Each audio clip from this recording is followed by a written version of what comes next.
주님께서 여러분과 함께 루카가 전한 거룩한 복음입니다.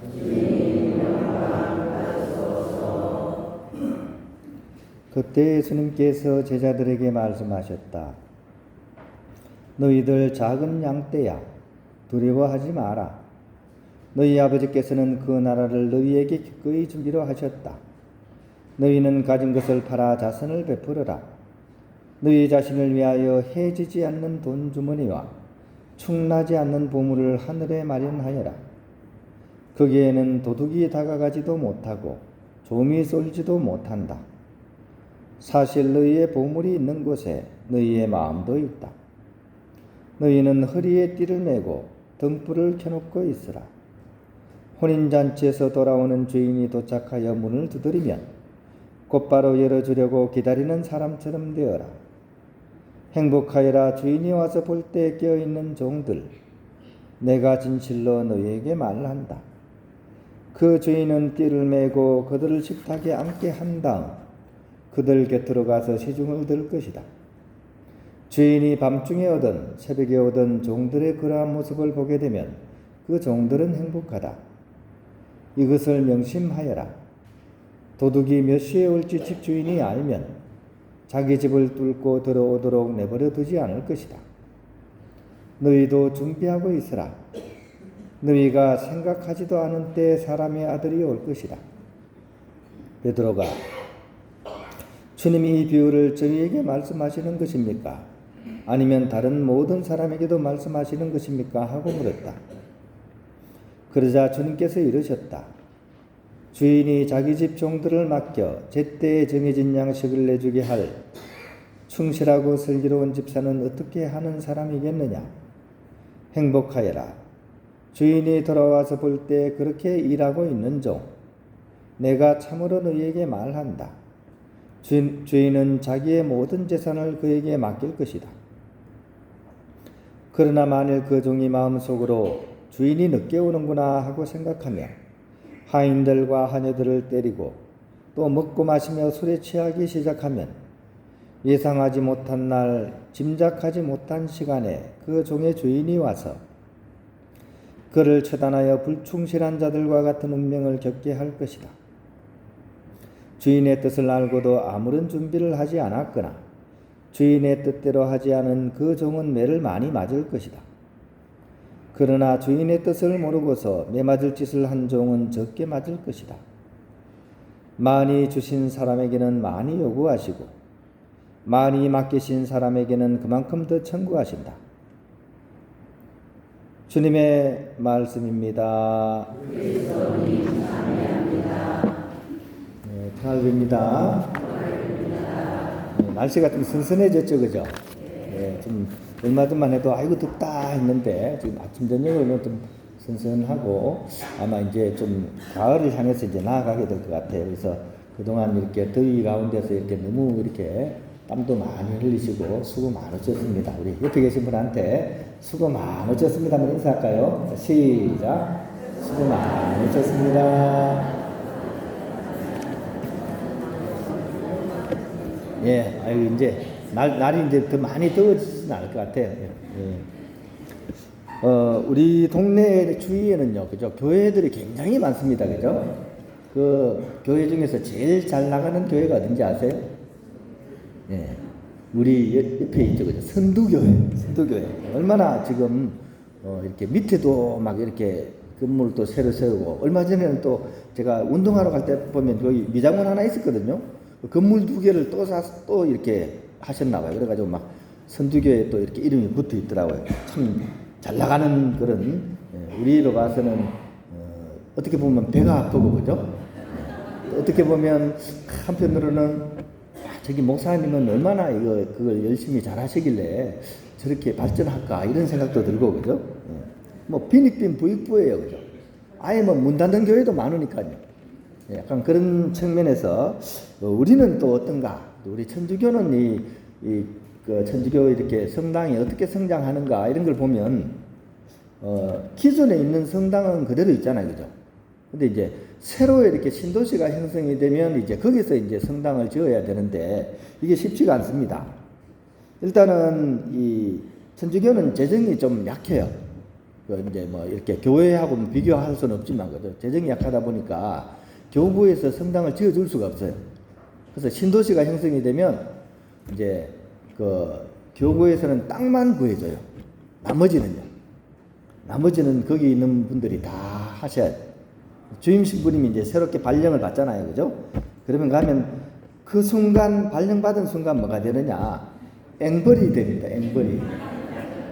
먼저 일단은 사람이 모여야 되니까 가건물부터 지어야 돼요. 처음부터 좋은 건물을 지을 형편이 안 돼요.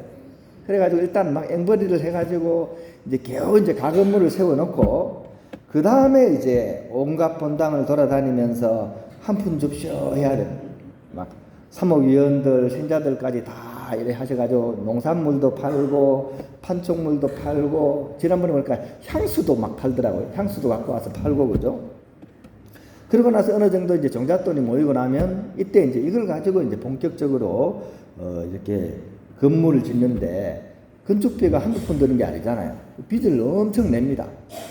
그래서 요즘은 건물 지었다 하면 그냥 몇십억에 100억 가까운 돈이 들거든요. 부지도 그렇게 넓지도 않아요. 우리 성당 부지가 새로 짓는 성당에서 훨씬 넓습니다. 그럼에도 불구하고 그만한 규모의 성당 짓는데 100억 가까이 됩니다. 빚을 내는 거죠. 그 다음에는 못 갚으니까 이제 이걸 갚아 나가는 구조입니다. 몇 년 걸릴지 알 수가 없습니다. 그 막 우리 가까운 본당만 해도 막 몇십억씩 빚지고 있거든요. 다행히 우리는 빚이 없어요. 그래도 빚이 땀을 흘리는데 그죠? 거기는 얼마나 힘들겠습니까?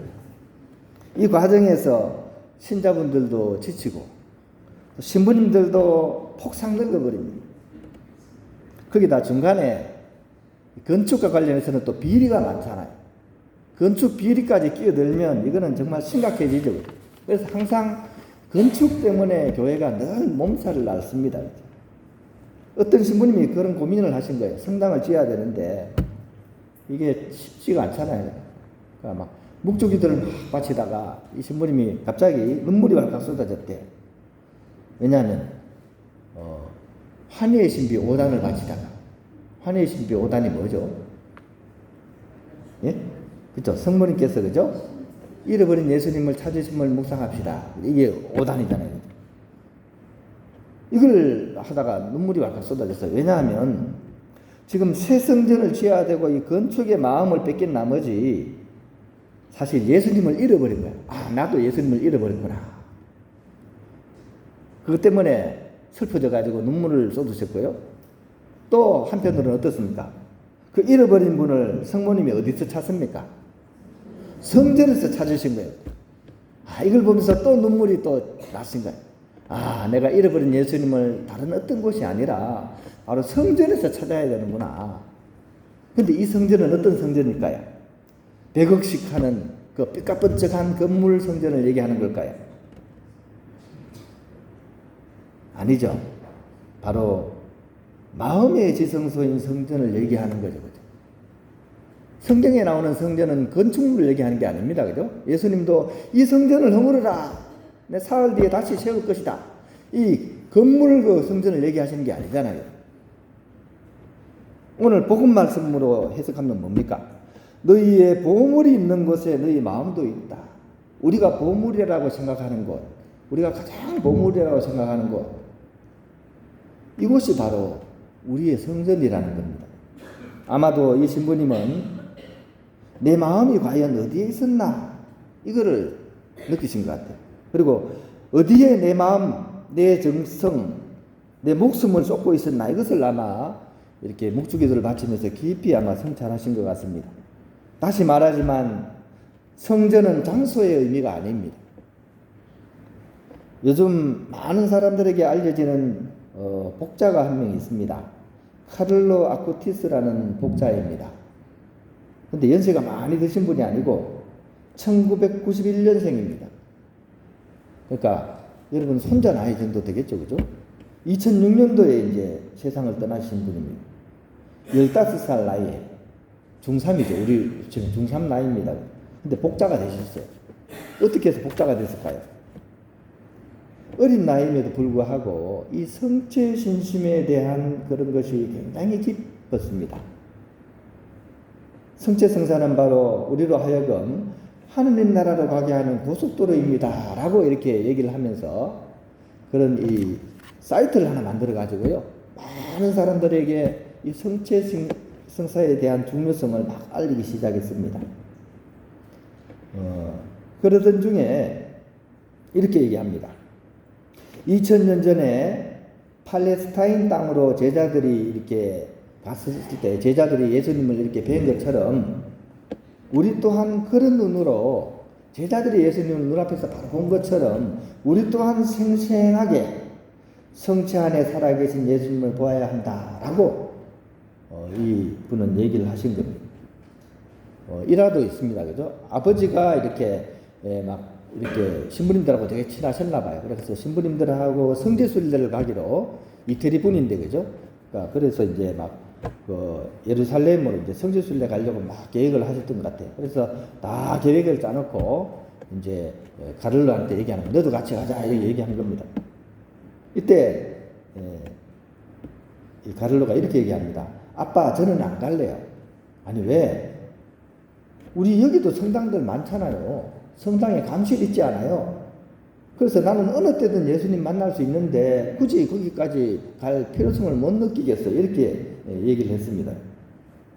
그리고 우리가 성체주별을 갈 때는 곧 예루살렘을 가는 것처럼 그런 마음으로 가야 되지 않아요? 이렇게 얘기를 했습니다. 어린 나이에, 그죠? 예수님에 대한 그런 공경의 마음, 이 성체 신심에 대한 마음이 살아있죠, 그죠? 어느 장소가 아니라는 얘기입니다. 우리 주위에서 늘 우리가 할 수 있는 곳이 성체조배라는 것을 알려준 거죠. 우리가 성지순례 간다 그러면 주로 어떻게 합니까? 진짜 예수님을 정말 생각하면서 성지순례 준비할까요? 많은 경우 막 인터넷을 찾고 어떤 여행사를 택하고 또 여행 가방 안에는 뭐를 챙겨야 되는지 목록을 쭉 적고 맛집이 어딘지를 막 찾아보고 또 가다가 성지순례 중간에 끼어서 어디를 꼭 봐야 되는지 이런 거 다 찾아보고, 그죠? 그렇게 성지순례에 갑니다. 성지순례 하러 가는 건지 성지 여행을 하러 가는지 모르게 우리는 그렇게 가고 있는데, 이 가를로, 이 어린 학생이 그런 얘기를 하지 않습니까? 누가 깨어 있습니까? 누가 복음에서 얘기하는 것처럼 깨어 있는 사람일까요?